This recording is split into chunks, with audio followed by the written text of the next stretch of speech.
नमस्कार, आप देख रहे हैं दूरदर्शन किसान। खेती और किसानी से जुड़ी नवीनतम जानकारियों के इस खास कार्यक्रम में आपका स्वागत है। मैं हूं अंजू सिंह। आइए बताते हैं आपको कि क्या है नया आज के कार्यक्रम में।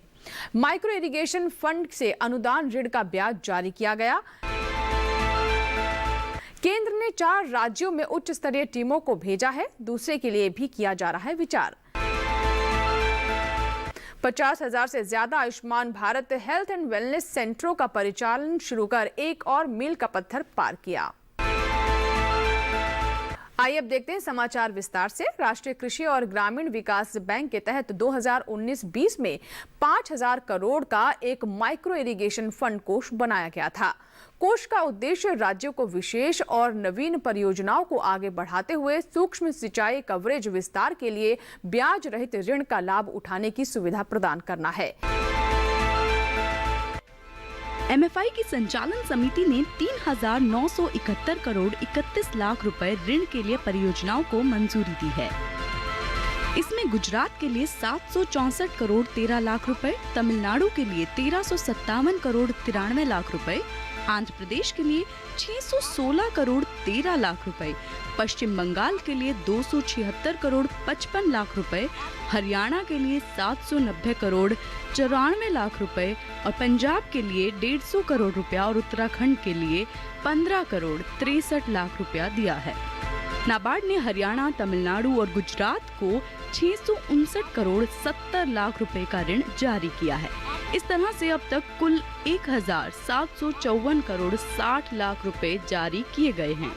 आंध्र प्रदेश को 616 करोड़ 13 लाख रुपए, तमिलनाडु को 937 करोड़ 47 लाख रुपए, हरियाणा को 21 करोड़ 57 लाख रुपए और गुजरात को 179 करोड़ 43 लाख रुपए जारी किए गए हैं। केंद्र सरकार ने हरियाणा, राजस्थान, गुजरात और मणिपुर में 4 उच्च स्तरीय टीमों को भेजा है। टीमें कोविड मामलों की उच्च संख्या वाले जिलों का दौरा करेंगी और पॉजिटिव मामलों की रोकथाम, निगरानी, जांच, संक्रमण की रोकथाम और नियंत्रण के उपायों और कुशल नैदानिक प्रबंध को मजबूत बनाने की दिशा में राज्य के प्रयासों को सुदृढ़ बनाएगी। केंद्रीय दल समय पर इलाज और बाद की प्रक्रिया से संबंधित चुनौतियों का प्रभावी ढंग से प्रबंधन करने के लिए मार्गदर्शन भी करेगी। जिन राज्यों और केंद्र शासित प्रदेशों में कोविड-19 के मामलों में वृद्धि की रिपोर्ट आ रही है, केंद्र उन राज्यों में भी उच्च स्तरीय बहुविशेषज्ञ टीमों को भेजने पर विचार कर रही है।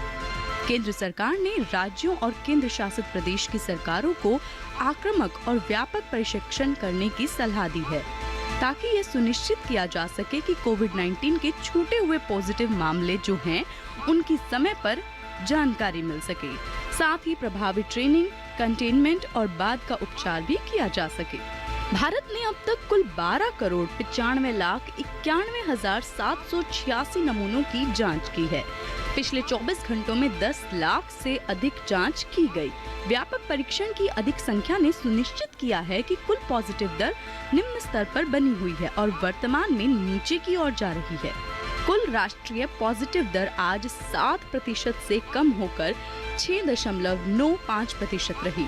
अधिक संख्या में जांच होने से आखिरकार पॉजिटिव दर कम होती है। 34 राज्यों और केंद्र शासित प्रदेशों में प्रति मिलियन जनसंख्या पर हर दिन 140 से अधिक टेस्ट हो रहे हैं। WHO ने अपने दिशा निर्देश नोट में सार्वजनिक स्वास्थ्य मानदंड पर ध्यान केंद्रित करने के लिए कोविड-19 के संदर्भ में संदिग्ध मामलों को व्यापक निगरानी रखने की सलाह दी है। 20 राज्यों और केंद्र शासित प्रदेशों में राष्ट्रीय औसत 6.95% से कम है। पिछले 24 घंटों में 45,882 लोग कोविड संक्रमित पाए गए। भारत में इस समय देश के कुल पॉजिटिव मामलों के 4.93% यानी 4,43,794 सक्रिय मामले हैं और यह 5% से नीचे बने हुए हैं। कुल सक्रिय मामलों का 78.2% मामले 10 राज्यों और केंद्र शासित प्रदेशों में हैं। महाराष्ट्र में सबसे अधिक 18.19% मामले हैं। 28 राज्यों और केंद्र शासित प्रदेशों में आज की तारीख में 20,000 से कम सक्रिय मामले हैं। भारत में पिछले 24 घंटों में कुल 44,807 रिकवरी हुई है। इसके साथ ही कुल रिकवरी 84,28,409 है। रिकवरी दर आज बढ़कर 93.6% हो गई है। रिकवरी के नए मामलों में से 78.2% रिकवरी 10 राज्यों और केंद्र शासित प्रदेशों में हुआ है। केरल में एक दिन में कोविड के 6,860 मरीज ठीक हुए। इसके साथ ही केरल सूची में सबसे आगे है। इसके बाद दिल्ली में एक दिन 6,685 रिकवरी हुई। महाराष्ट्र में 5,860 नई रिकवरी हुई है। 77.2% नए मामले 10 राज्यों और केंद्र शासित प्रदेशों में सामने आए हैं। दिल्ली ने पिछले 24 घंटों में 7,546 मामले दर्ज किए। केरल ने 5,722 नए मामले दर्ज किए, जबकि महाराष्ट्र ने एक दिन में 5,535 मामले दर्ज किए। पिछले 24 घंटों में मारे गए 584 लोगों में से 81.85% मामले 10 राज्यों और केंद्र शासित प्रदेशों से हैं। 26.32% नई मौतें महाराष्ट्र से हुई हैं, जिसमें 154 लोगों की मौत हुई है। दिल्ली में भी 93 लोगों की मौत हुई, जबकि पश्चिम बंगाल में 53 नई मौतें हुई हैं। भारत ने सार्वभौमिक स्वास्थ्य देखभाल के क्षेत्र में एक और मील का पत्थर पार कर लिया है। अब देश भर में 50,000 से ज्यादा Ayushman Bharat health and wellness centre में कामकाज शुरू हो गया है। लोगों को उनके घर के नजदीक समन्वित प्राथमिक स्वास्थ्य देखभाल मुहैया कराने के लक्ष्य के साथ दिसंबर 2022 तक 1.5 लाख ABHWC स्थापित किए जाने हैं। 50,000 से ज्यादा सेंटर स्थापित हो जाने के बाद लक्ष्य का 1/3 प्राप्त कर लिया गया है। केंद्रीय स्वास्थ्य और परिवार कल्याण मंत्री डॉक्टर हर्षवर्धन ने कोविड-19 महामारी की चुनौती के बावजूद HWC में कामकाज शुरू करने में सफलता पाने के लिए राज्य और केंद्र शासित प्रदेशों को बधाई दी। उन्होंने कहा कि यह कार्य योजना बनाने, सभी स्तरों पर निगरानी रखने, प्रतिक्रिया का मानकीकरण करने और राज्य और केंद्र शासित प्रदेशों को दिए गए कार्यों के लिए दर्शाए लचीलेपन और अब तक तैयार स्वास्थ्य व्यवस्था में सुधार के प्रति केंद्र और राज्य शासित प्रदेशों के संयुक्त प्रयासों के फलस्वरूप संभव हो पाया है। आयुष्मान भारत योजना 2018 में शुरू की गई। इसकी 2 महत्वपूर्ण शाखाएं हैं, हेल्थ और वेलनेस सेंटर और प्रधानमंत्री जन आरोग्य योजना। पहले HWC की शुरुआत प्रधानमंत्री श्री नरेंद्र मोदी ने छत्तीसगढ़ के बीजापुर जिले के झांगला में 14 अप्रैल 2018 को की थी। हेल्थ एंड वेलनेस सेंटर लोगों को CPHC सेवाएं उपलब्ध कराते हैं और प्रजनन संबंधी, मातृत्व संबंधी, नवप्रसूता संबंधी, शिशु और किशोरों संबंधी तथा पोषण संबंधी सेवाएं मुहैया कराने के साथ साथ संचारी रोगों पर नियंत्रण करने के प्रयास करते हैं। HWC के दल में एक प्रशिक्षित समुदाय स्वास्थ्य अधिकारी, 1 या 2 स्वास्थ्य कार्यकर्ता और 5 से 8 आवश्यककर्ता होते हैं। इस दल के पास निश्चित कार्य होते हैं, जिसके तहत ये सार्वजनिक स्वास्थ्य कार्यक्रम और प्राथमिक स्वास्थ्य देखभाल कार्यक्रम चलाकर स्वास्थ्य सेवाओं को जनता तक पहुंचाते हैं। और अभी वक्त हुआ एक छोटे से ब्रेक का, कहीं मत जाएगा। ब्रेक के बाद भी खास पेशकश जारी है।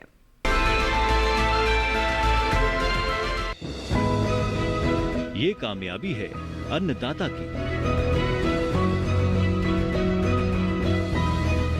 ये कहानी है खेत और खलिहानों की। कैसे करें अपने पशुओं की देखभाल, जानिए गांव-गांव के किसानों का हाल। देखिए गांव किसान सोमवार से शुक्रवार दोपहर 12:05 पर।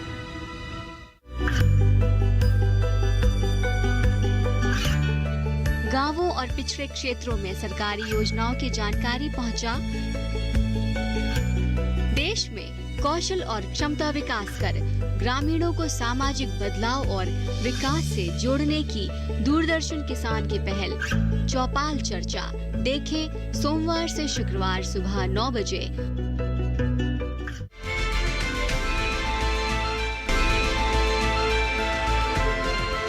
ब्रेक के बाद एक बार फिर आपका स्वागत है। देश में हो रहे कृषि सुधार समग्र विकास का आधार बनेंगे 3 नए कानून। कृषि उपज व्यापार और वाणिज्य अधिनियम 2020, कृषक कीमत आश्वासन अधिनियम 2020 और कृषि सेवा पर करार अधिनियम 2020। आइए जानते हैं इसके बारे में विस्तार से।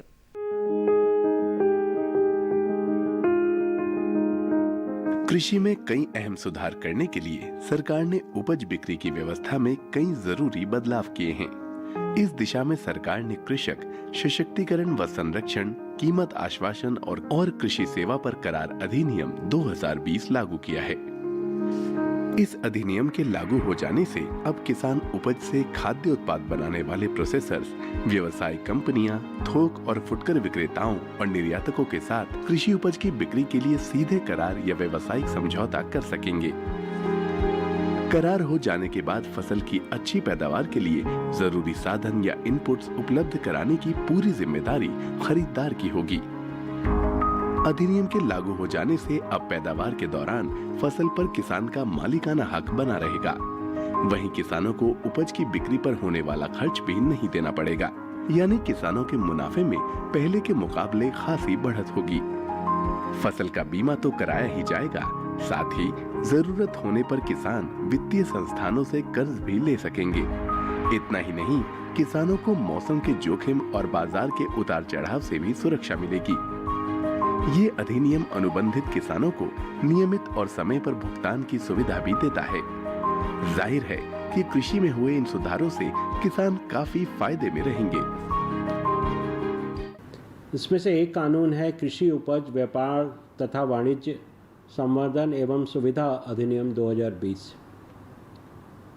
इस कानून के बनने से एक ऐसी कानूनी व्यवस्था लागू होगी जिसमें किसान को अपनी उपज, जो उसका उत्पाद है, उसको बेचने की स्वतंत्रता मिलेगी। वो उत्पाद वो किसे बेचे, कब बेचे, कितने दाम पे बेचे, ये इसको निर्धारण करने की किसान को उसको चॉइस मिलेगी और इससे वह अपने उत्पाद का राज्य के अंदर या अंतर्राज्यीय व्यापार कर सकेगा। और अभी वक्त हुआ एक और छोटे से ब्रेक का। ब्रेक के बाद फिर हाजिर होंगे, कहीं मत जाइएगा।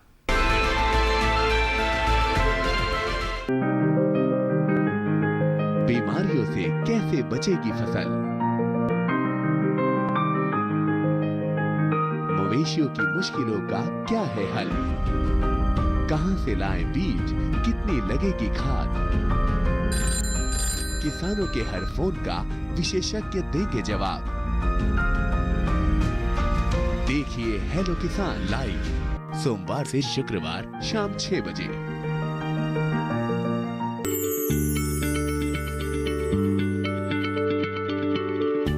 क्या आप किसी बीमारी से परेशान हैं? चाहते हैं डॉक्टर की सलाह? तो हम हैं आपके साथ, बताएंगे आपको जीने की राह।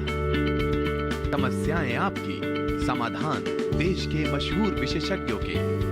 घर बैठे बात करें देश के जाने माने डॉक्टरों से। हमारे लाइव प्रोग्राम स्वस्थ किसान में हर शनिवार शाम 6 बजे से 7 बजे तक। ब्रेक के बाद एक बार फिर आपका स्वागत है। आइए अब देखते हैं किसान की सफलता की गाथा।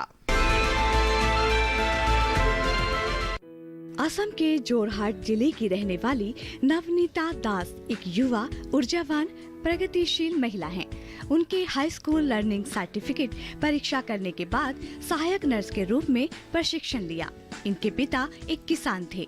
किसान की बेटी होने के नाते उनके दिल में कृषि को लेकर एक खास जगह थी। हॉस्पिटल आते जाते समय सड़क की दोनों ओर हरियाली देख उनका आकर्षण खेती की ओर होता था। यही कारण था कि वर्ष 2010 में सरकारी अस्पताल से नर्सिंग की नौकरी छोड़कर नवनीता दास ने जैविक खेती की शुरुआत की। अब वह एक प्रतिष्ठित प्रगतिशील किसान है और नवनीता ऑर्गेनिक फार्म की मालिक भी हैं। शुरुआत में नवनीता दास केवल पारंपरिक खेती तक ही सीमित थी, पर बाद में उन्होंने खेती के अलावा मछली पालन और पशुपालन करना भी शुरू कर दिया। वर्तमान में इनका खेत एक छोटा सा कृषि केंद्र बन गया है। फूलों का उत्पादन, जिसमें एंथ्यूरियम, जरबेरा, ग्लेडियोलस, कंद आदि प्रमुख हैं, जिनकी खेती इनके खेतों में देखने को मिलती है। धान की खेती के साथ ही विभिन्न प्रकार की दलहनी फसलें, तिलहन, फल और सब्जियों की खेती भी इनके खेतों में शामिल हैं। इसके अलावा विभिन्न नस्लों की मुर्गियों, इंद्रधनुष, रोस्टर, बोनरोजा, कड़कनाथ, तुर्की, गनिया, फाउल, कबूतर, बत्तख की भारतीय और विदेशी नस्ल को भी इन्होंने शामिल किया है, जिसके कारण इनके खेत की सुंदरता बेहद मनमोहक है। कृषि के क्षेत्र में नवनीता दास उत्कृष्ट योगदान के लिए इन्हें कई पुरस्कारों से सम्मानित किया गया है। कृषि के क्षेत्र में भारत के कृषि उपराष्ट्रपति द्वारा 2018 असम कृषि विश्वविद्यालय जोरहाट में इन्हें पुरस्कृत किया गया है। नवनीता दास ने अपने दम पर कृषि के क्षेत्र में अनेक कार्य किए हैं। साथ ही इन्होंने आने वाले नवयुवकों के लिए प्रोत्साहन का काम किया है।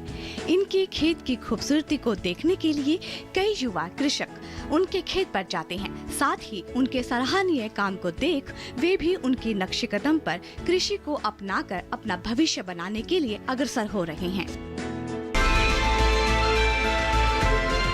पराली प्रबंधन पर खास जानकारी के लिए आइए देखते हैं हमारी अगली रिपोर्ट।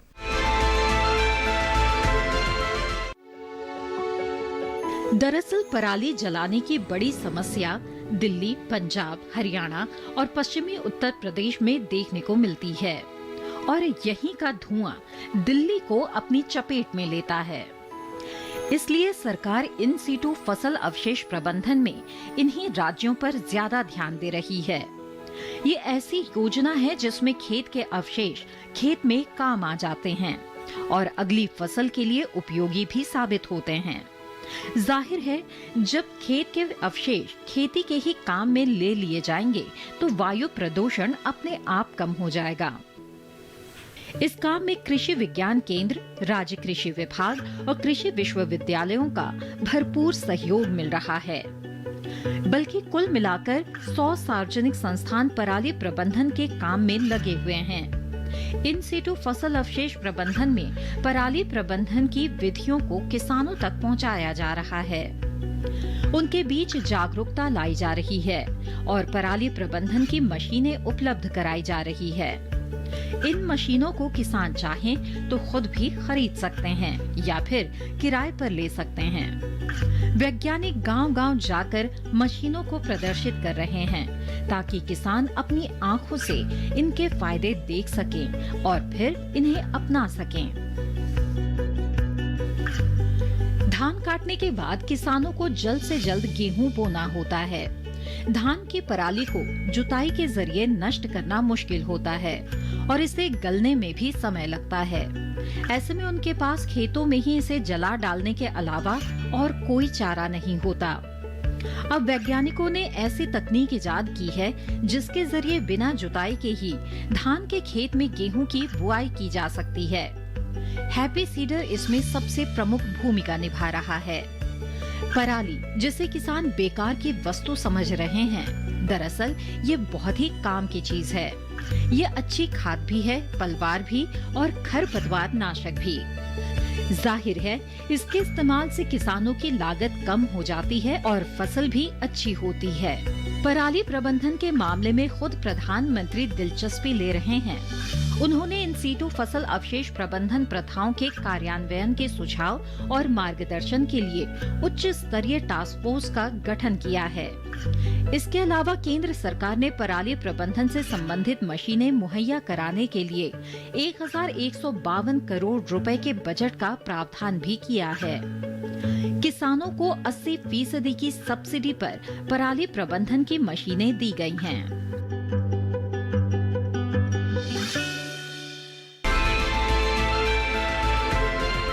आज के कार्यक्रम में फिलहाल इतना ही। मुझे दीजिए इजाजत, लेकिन आप बने रहें दूरदर्शन किसान के साथ। नमस्कार।